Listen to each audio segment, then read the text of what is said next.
기도라는 제목으로 오늘을 나누고자 합니다. 누가복음 11장에서 제자들은 예수님에게 나와서 우리들에게 기도를 가르쳐 주세요 라고 하니까 예수님께서 기도의 방법도 가르쳐 주시고 또 오늘은 또 기도의 내용을 가르쳐 주시면서 너희는 이렇게 기도를 하도록 하여라. 그게 바로 지금 방금 우리가 읽은 기도문입니다. 우리는 평상시에 주님의 기도로 기도해야 됩니다. 루터는 이 주 기도문을 기도의 ABC 알파벳이라고 했습니다. 그리고 교부가 되는 더툴리아는 이 주 기도문이야말로 기도 중에 핵심이며 기도를 가르치는 기도라고 했습니다. 우리가 삶에서 힘들어질 때마다 우리는 기본으로 돌아가야 됩니다. 프로 골프나 프로 야구 선수들이 슬럼프나 위기에 빠졌을 때 그들은 다시 기본기로 돌아가서 내가 어디서부터 잘못되었는지 점검을 해 본다고 합니다. 다시 처음으로 돌아가서 기본기에 충실하려고 몇백 번씩 다시 자기 그 기본 스윙만 정석대로 하면서 다시 자기 실력이 회복이 된다고 합니다. 바로 이 주기도문이 우리 기도의 기본이 되므로 우리가 기도의 슬럼프에 빠졌을 때 우리는 이 주기도문을 다시 한번 그 묵상하고 암송하면서 주 기도문대로 기도하는 것이 우리의 영혼이 회복되게 시작하게 하는 중요한 기도문입니다. 우리가 이 드리는 기도를 우리가 언제까지 해야 되느냐? 여러분들 다 잘 알다시피 기도를 오래 하다 보면은 하나님이 정말 내 아버지시구나 하고 그런 마음이 느껴질 때까지 사랑하는 아들아, 사랑하는 딸아, 내가 너를 사랑한다라는 감동이 임할 때가 있습니다. 눈물이 주르륵 흘러내리며 하나님 저도 주님을 사랑합니다. 이렇게 고백하며 우리의 기도는 무르익어 가게 됩니다. 그때 모든 지각에 뛰어난 하나님의 평강이 우리 속에 임하시면서 하나님께서 우리의 기도를 들으셨다는 확신이 듭니다. 바로 이게 기도 응답을 받은 그 확신이 들 때입니다. 이때까지 우리는 기도해야 되는데요. 먼저 다시 한번 하나님 아버지께 무슨 내용으로 기도를 하라고 우리 예수님께서 우리에게 가르치고 계시느냐. 먼저 주기도문은 6가지의 강구를 하도록 되어 있는데요. 전반부 3개, 후반부 3개입니다. 전반부 3개는 이름이 거룩히 여김을 받으시오며 나라의 임하옵시오며 하늘에서 뜻이 이루어진 것 같이 땅에서도 이루어지이다. 먼저 첫 번째 강구는 이름이 거룩히 여김을 받으시오며, 이것은 하나님의 자녀된 우리가 처음 올리는 강구입니다. 나의 아버지는 거룩하신 분이시기 때문에 하나님의 자녀들인 우리들은 우리 아버지의 이름이 거룩히 여김을 받도록 살아가야 하는 것입니다. 우리가 믿음으로 산다고 하면서 아버지의 거룩한 이름을 얼마나 우리가 망령되이 일컫고 더럽혀 왔습니까? 십계명의 제3계명은 너는 너희 하나님 여호와의 이름을 망령되이 일컫지 말라고 하셨습니다. 하나님의 이름을 우리는 더럽히지 않게 살아야 됩니다. 우리가 세상에 나가서 남을 속이고 거짓말하고 툭하면 싸운다면은 우리는 우리를 통해서 하나님 아버지의 이름이 더럽혀지는 것입니다. 예수 믿는 것들이 왜 저러냐 하면서 사람들이 손가락질을 하고 그러면은 우리 때문에 하나님의 이름이, 예수님의 이름이 더럽혀집니다. 나를 통해서 하나님의 이름이 영광스럽게 될 수 있도록, 나를 통해서 하나님의 이름이 거룩해질 수 있도록 해야 됩니다. 두 번째는 하나님의 나라가 임하여 달라고 간구하는 것입니다. 우리는 흔히 하나님의 이름을 거룩히 여김을 받으시오며 라고 말로는 입으로는 찬양을 하지만 실제적으로는 하나님을 순종하지 않습니다. 순종하지 않으니까 우리의 삶 속에 하나님의 나라가 임하지 않습니다. 하나님의 나라는 하나님이 통치하시는 공간이자 영역입니다. 내가 불순종함으로 하나님이 통치하시게 하지 않고 여전히 내 마음대로 살아간다면 하나님의 나라는 결코 우리의 삶 가운데 임하지 않습니다. 우리가 아주 조그만 것이라도 하나님 말씀대로 순종하고 따라가려고 할 때 나의 삶 속에서, 나의 직장에서, 학교에서, 우리의 삶의 현장 속에서 하나님의 나라는 임하게 되는 것입니다. 하나님이 나를 통치하시고 지배하시면 나의 일상생활은 하나님의 나라로 뒤덮여지게 되는 것입니다. 우리 오늘 설교 끝난 후에 우리가 부를 찬송이 높은 산이 거친들이 초막이나 궁궐이나 내 주 예수 모신 곳이 그 어디나 하늘나라. 우리는 하나님의 나라를 이 땅에 사방에 가는 곳마다, 우리가 가는 곳마다 하나님의 말씀을 순종하면서 하나님의 나라를 계속해서 임하게 해야 돼. 임하게. 그래서 이 주기도문 전체는요, 제가 이 말씀을, 이 주기도문을 계속 암송하면서 제가 느낀 것은 온 주기도문 전체가 하나님의 나라가 임하는 것에 대해서 말씀을 하고 있다고 해도 과언이 아닙니다. 그래서 그 다음으로 해야 하는 기도가 뭐예요? 하나님의 뜻이 이 땅에서도 이루어지게 해달라고. 하늘에서 이루어진 것 같이 이 땅에서도 이루어지게 해달라고. 내 뜻이 아니고 하나님의 뜻이 이루어지게 해달라고. 그래서 이 기도는 하나님의 뜻이 우리의 삶에 이루어져 달라는 것입니다. 그것은 무슨 말이냐면 내가 먼저 하나님 아버지의 말씀대로 하나님의 뜻대로 순종하겠다는 또 하나의 헌신입니다. 그렇게 해서 하나님의 나라가 세워지게 되며 하나님의 이름이 거룩히 여김을 받게 되는 것입니다. 하나님의 뜻 가운데 가장 핵심적인 뜻이 무엇입니까? 바로 그것은 우리가 구원받는 것입니다. 그것 때문에 하나님은 예수님을 이 세상에 보내셨고 예수님을 십자가에 매달리시게 하셔서 우리를 위해서 죽으시게 하시고 우리에게 구원을 허락하신 것입니다. 예수님께서도 내가 세상에 온 것은 그분의 뜻을 이루려 함이라고 하셨습니다. 하나님의 뜻은 지옥 가는 영혼들을 구원하는 것입니다. 그래서 우리는 전도해야 되는 것입니다. 영원히 죽어가고 있는 영혼들을 살려야 됩니다.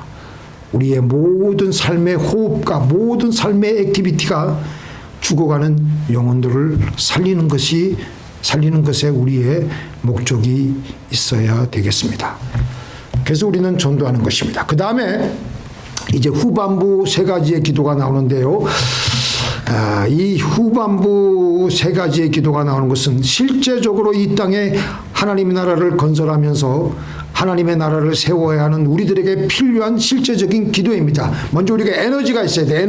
에너지가 뭐예요? 오늘날 우리에게 일용할 양식을 주옵시고 우리가 일용할 양식을 얻어야 돼. 우리가 일용할 양식을 얻으려면 우리 육신에 먼저 필요한 양식이 있으려면 우리는 뭘 해야 됩니까? 직장이 있어야 돼. 직장을 구하기 위해서 우리가 공부를 해야 돼. 교육을 받아야 돼. 또 일용할 양식을 얻기 위해서는 집이 있어야 되고 입고 나갈 옷이 있어야 되고 타고 다닐 차가 있어야 됩니다. 이건 여러분들 두말하지 않아도 여러분들 다 잘 아실 거예요. 그 다음에 중요한 것은 영혼의 양식을 먹어야 돼. 영혼의 양식. 우리가 육체를 위해서 음식이 필요하듯 우리 영혼도 날마다 먹고 살아야 될 양식이 필요합니다. 사람이 떡으로만 살 것이 아니요 하나님의 입에서 나오는 모든 말씀으로 살 것이라. 우리가 하나님의 입에서 지금 나에게 주시는 그 하나님의 말씀을 들어야지 우리 영혼이 믿음을 가지고 용기 백배해서 믿음을 가지고 살아갈 수가 있는 겁니다. 그런데 거기서만 끝나면 안 돼. 이 들은 말씀을 소화해내어서 우리 영혼에 피가 되고 살이 되게 해야 하는데 바로 그것이 들은 말씀대로 행하는 것입니다. 나의 양식은 나를 보내신 이의 뜻을 행하며 그의 일을 온전히 이루는 이것이니라. 듣기만 하는 말씀은 머릿속의 지식으로만 끝나지만 말씀대로 행하는 것은 말씀이 소화가 되도록 하여서 우리 영혼의 피와 살이 되게 하여서 우리의 마음을 살찌게 하고 튼튼하게 합니다. 근데 말씀을 들어도 전혀 말씀대로 살지 않고 전혀 내 마음대로 살아가면요, 성령을 근심케 하고 성령이 소멸되면서 우리 영혼이 배가 부른 것 같은데 이상하게 허기가 져요. 이상하게 배가 고파. 왜냐하면 말씀대로 살지 않았기 때문에. 말씀대로 살아감으로 말씀이 잘 소화되게 해야 합니다. 자, 그 다음에 두 번째로 뭐냐면요, 자, 우리가 해야 될 기도가 뭐예요? 자, 12절 같이 한번 읽어보겠습니다. 시작. 우리가 우리에게 죄 지은 죄를 사하여 준 것 같이 우리 죄를 사하여 주옵시고. 이게 참 힘든 겁니다. 로마서 14장 17절에 보니까요, 하나님의 나라는 먹는 것과 마시는 것이 아니요 오직 성령 안에서 의와 평강과 희락이라고. 하나님의 나라는요, 하나님의 나라가 임하려면요, 의와 평강과 희락의 요소가 있어야 됩니다. 의가 세워지지 않으면, 죄 문제가 해결되지 않으면 하나님의 나라는 우리 삶에서 결코 임할 수가 없습니다. 근데 우리가 이 땅을 살면서 사람들과 부대끼면서 살아가면서 서로 죄 짓는 일이 안 생길래야 안 생길 수가 없어요. 그죠? 네. 그때 우리는 서로 불쌍히 여기는 마음으로 죄를 용서해야 우리의 삶에서, 나의 삶에서 하나님의 나라가 임하게 됩니다. 서로 으르렁거리고 서로 미움을 품고 한을 품게 되면요, 물질적으로 아무리 풍요롭고 잘 산다고 하더라도 그보다는요 결코 하나님의 나라가 임하지 않습니다. 그래서 예수님께서는 우리에게 근본적으로 하나님의 나라가 임하게 하기 위해서 하나님께서 먼저 하신 일이 있어요. 하나님께서는 우리의 죄를 하나도 남기지 아니하고 십자가에서 피를 흘리심으로 우리의 죄를 다 씻어주셨어요. 그리고 우리는 그 예수님의 이름을 부르고 예수님께 나와서 죄를 사해달라고 하기만 하면 우리의 모든 죄를 다 용서해 주셨어요. 그런데 하나님께서 우리에게 요구하고 원하시는 것이 있습니다. 내가 너의 죄를 이렇게 용서했으니까 너도 너에게 잘못한 사람을 용서해 주거라. 그래야 너희에게 하나님의 나라가 임한다. 자, 우리 여기서 이 말씀을 가지고 한번 생각해 보시기 바랍니다. 우리가 우리에게 죄 지은 자를 사하여 준 것 같이 우리 죄를 사하여 주옵시고. 사도 바울이요, 여러 가지 선교 여행이나 사역을 하면서 여러 가지 경우를 당했습니다. 첫 번째 경우가 뭐냐면요, 1차 선교 여행을 나갔을 때 사도 바울이 바나바와 같이 갔지만 그때 마가 요한도 데리고 나갔어요. 마가 요한은 누구냐? 바로 바나바의 조카입니다. 근데 이 마가 요한이 그때까지만 해도 겁이 많고 아직도 나이가 어리고 철딱서니가 없어가지고 선교여행 하다가 중도에 포기하고 그냥 자기 고집을 피워서 돌아가는 일이 생겼어요. 그때 사도 바울이 적잖게 실망을 하고 상처를 받았습니다. 한동안은 마가 요한과는 만나려고 하지 않고 상종하지 않았지만 결국은 사도 바울이 그를 용서하고 받아들여서 서로 화해를 했습니다.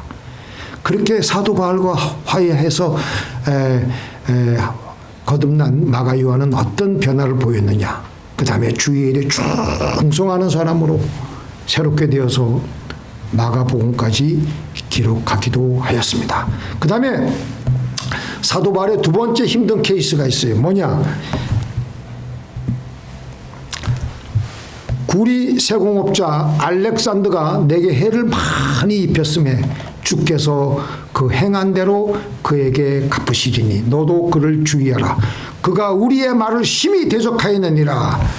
구리 세공업자 알렉산더가 사도 바울이 가서 교회를 세우고 여러 가지 선교 여러 가지 일을 하는데 엄청난 방해를 하고 상처를 입히고 고소를 하고 해를 입히는데 바울이 얼마나 힘들고 괴로웠겠어요. 그래가지고 그놈의 새끼를 죽일까 말까 하는 생각도 들었지만 하나님 앞에 기도하면서 최종적으로 그를 용서하며 그를 하나님의 심판에 맡겼습니다. 자, 사도 바울이 평상시에 한 이 하나님의 말씀이 뭐냐면, 내 사랑하는 자들아 너희가 친히 원수를 갚지 말고 하나님의 진노하심에 맡기라. 기록되었으되 원수 갚는 것이 내게 있으니 내가 갚으리라 주께서 말씀하시니라. 사도 바울이 바로 이 말씀을 묵상했어요. 원수 갚는 것이 내게 있으니 내가 갚으리라, 이 말씀을 묵상하면서 이 로마서 12장 19절을 기록한 거예요. 용서는 했지만 구리 세공업자인 알렉산더가 계속해서 믿음의 공동체인 이 디모데에게 또 여러 교회 이 믿음의 식구들에게 계속해서 상처를 입히고 피해를 입힐 수가 있기 때문에 너도 그를 주의하라 그랬어요. 너도 그를 주의하라.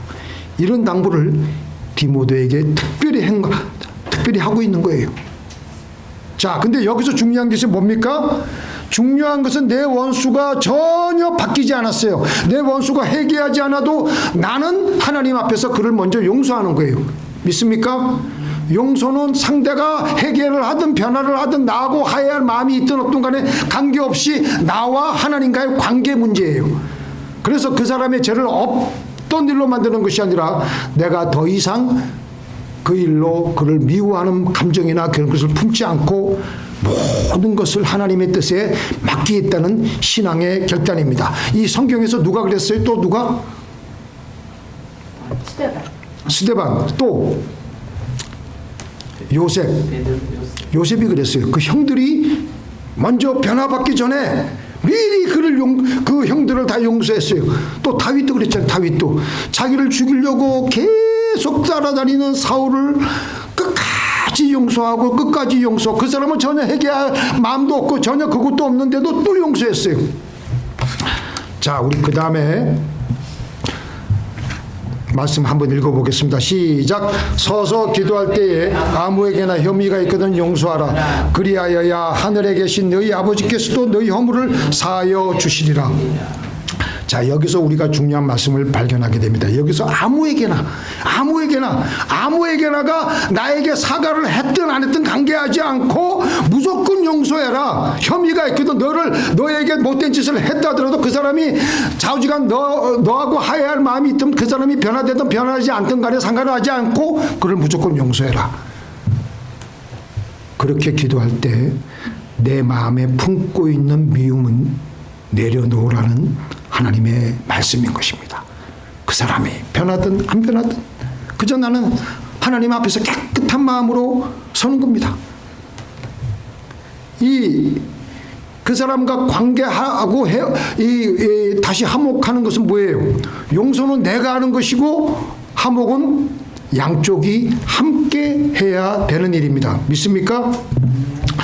자, 우리 이 말씀도 같이 읽어볼까요? 시작. 할 수 있거든 너희로서는 모든 사람과 더불어 화목하라. 성경에서 하나님 말씀에서 할 수 있거든이라는 조건을 붙였어요. 왜 그러냐면은 화목은 내가 혼자 하고 싶다고 해서 되는 게 아니에요. 서로 쌍방간에 서로 똑같아야 돼. 서로 회개할 마음이 있어야지만 화목할 수 있는 거예요. 상대가 회개하지 않으면요, 화목하며 가까워지는 것은 좀 기다려야 돼. 하지만 내가 해야 될 일은 먼저 하나님 앞에서 그를 용서하고 그의 회개 여부는 하나님께 맡겨야 됩니다. 누가 그렇게 했어요? 아까 말씀한 대로 스데반이 했지만 우리의 본이 되시는 예수님이 그렇게 했어요. 예수님이 자기를 고소하고 십자가에 못 박힌 사람들을 다 가리켜서 십자가에 못 박히시면서 뭐라 그러셨어요? 아버지여 저들을 사하여 주옵소서. 자기네들이 하는 것을 알지 못함이니이다. 예수님은 십자가 위에 매달려 있을 때 아직도 회개하지 않은 자들을 강팍한 자들을 위해서 먼저 용서를 선언하셨어요. 그들에게 회개의 문은 아직도 열어주신 채로 먼저 용서부터 하신 것입니다. 이게 바로 우리가 시작 우리가 우리에게 죄 지은 자를 사하여 준 것 같이 우리의 죄를 사하여 주옵시며의 기도가 되는 것입니다. 그래서 우리가 먼저 상대의 죄를 용서할 때 우리의 삶에 하나님의 나라가 임하게 되는 것입니다. 근데 이게 쉬운 문제가 아니에요. 상대의 죄를 참 용서하는 게 아직도 상대는 여전히 강팍하고 그냥 나를 죽일 듯이 잡아들기고 그러면요, 그 사람하고 참 화목하는 것은 힘들지만 먼저 내가 하나님 앞에 기도하면서 하나님 그를 그래도 제가 마음속으로 용서합니다. 하나님 앞에서 용서합니다. 하나님 그를 불쌍히 여겨 주시옵소서. 그도 하나님 앞에 가까이 나오게 하여 주시고 회개하게 하여 주옵소서. 그리고 모든 것은 하나님께 맡깁니다. 그렇게 기도하고 나가는 거예요. 믿습니까? 자, 그 다음에 세 번째로 마지막입니다. 자, 이 죄의 문제는 과거의 문제예요. 근데 그 다음에 기도가 뭐예요? 시험에 들게 하지 마옵시오며 다만 악에서 구하옵소서.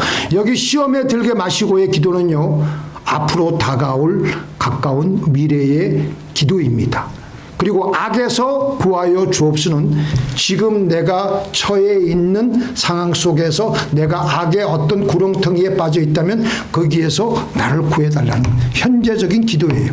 그러니까 우리가 우리에게 죄 지은 자를 사해 준 것 같이 이거는 이미 벌어진 과거에 그 벌어진 나의 죄의 문제를 해결하는 기도고요.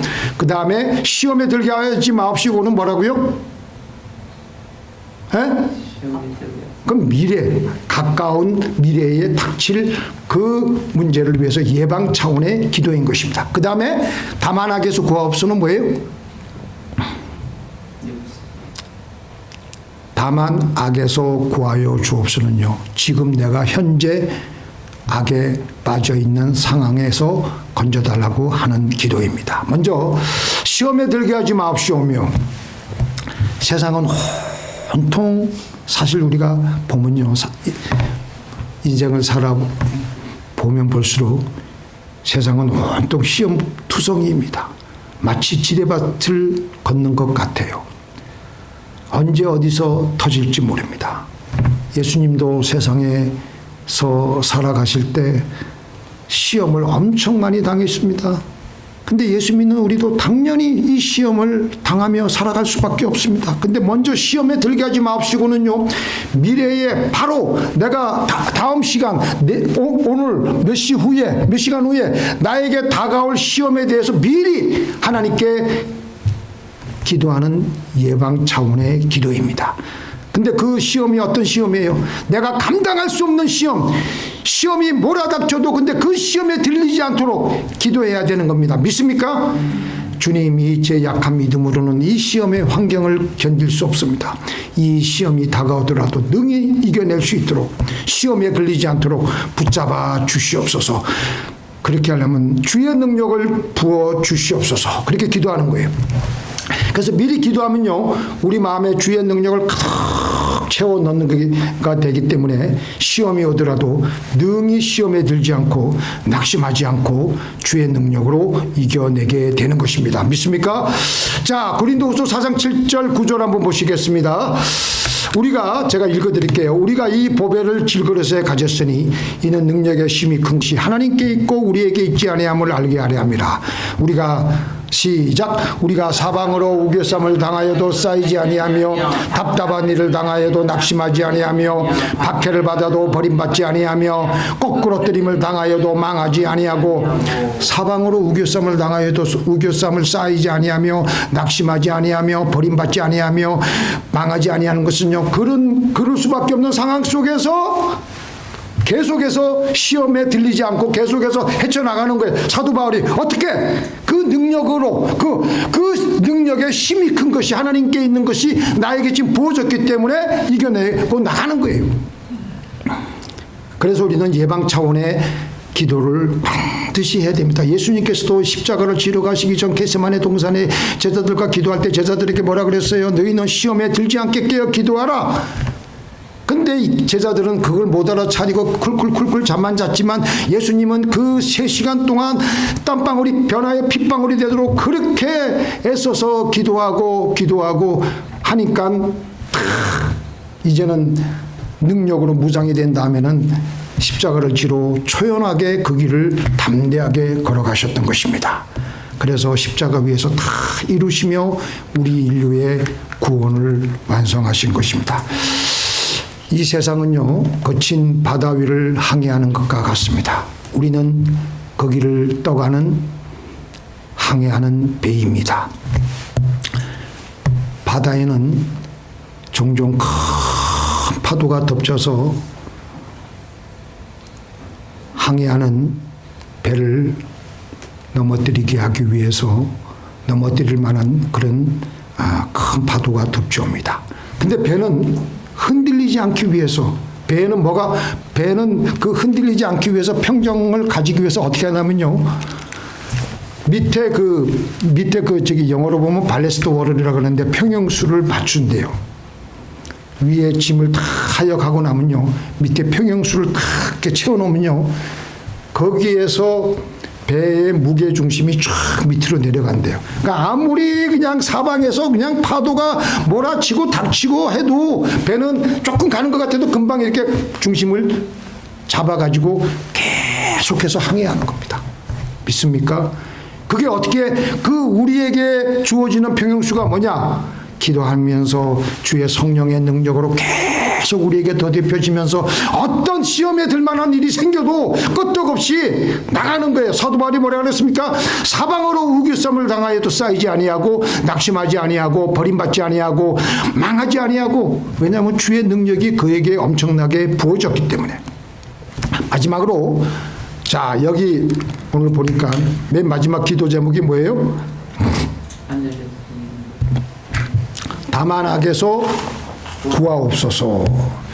현재 내가 빠져있는 악의 구렁텅이에서 구해 달라고 하는 기도입니다. 근데 여기서 다만이라는 이 단어가 참 아주 절실한 겁니다. 다만이라는 뜻이 뭐냐? 무엇보담도 그런 뜻입니다. 이거 지금 당장 해결해 주시옵소서. 그거예요, 그거. 지금 악의 구렁텅이 속에 있는 긴급한 때이므로 빨리 구하여 주시옵소서. 2023년에 소천하신 팀 켈러 목사님이 2020년 몇 월 달인지 모르겠지만 췌장암 사기 판정을 받았습니다. 병가 싸우면서 그가 가장 많이 한 기도가 다만 악에서 구하옵소서라는 기도였습니다. 왜 그렇게 기도했느냐?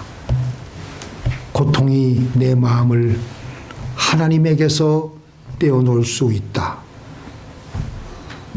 그래서 매일 악에서 나를 구하옵소서라고 나는 기도한다. 이 팀 켈러 목사님은요, 내 마음이 하나님을 떠나는 것이 큰 악이라고 생각을 하고 그렇게 기도한 거예요. 우리가 하나님을 떠난 그 순간부터 우리의 내리 속에, 우리의 의식 속에 하나님이라는 의식 단어 자체가 사라진 순간부터 우리는 벌써 악에 빠지는 거예요. 왜냐하면 하나님 없는 것이 악이니까. 믿습니까? 우리의 삶 속에서 하나님을 잊는 것 자체가 악이므로, 악의 구렁텅이에 빠지는 것이므로 우리는 끊임없이 이 주기도문으로 하나님을 떠나지 않도록 다만 악에서 구하여 주옵소서라는 기도를 해야 될 줄로 믿습니다. 시험에 들게 하지 마옵시오며 다만 악에서 구하여 주옵소서. 그리고 마지막으로 우리는 대개 나라와 권세와 영광이 아버지께 영원히 있사옵나이다 라는 찬양기도로 마무리하시면서 앞으로 다가오는 한 주간은 주기도문으로 부지런히 기도하며 승리하시는, 그래서 시험에 들지 말고 악에서 항상 구출을 받고 남을 항상 용서하며 살아가시는 저와 여러분이 되시기를 주님의 이름으로 축원드립니다. 기도하시겠습니다.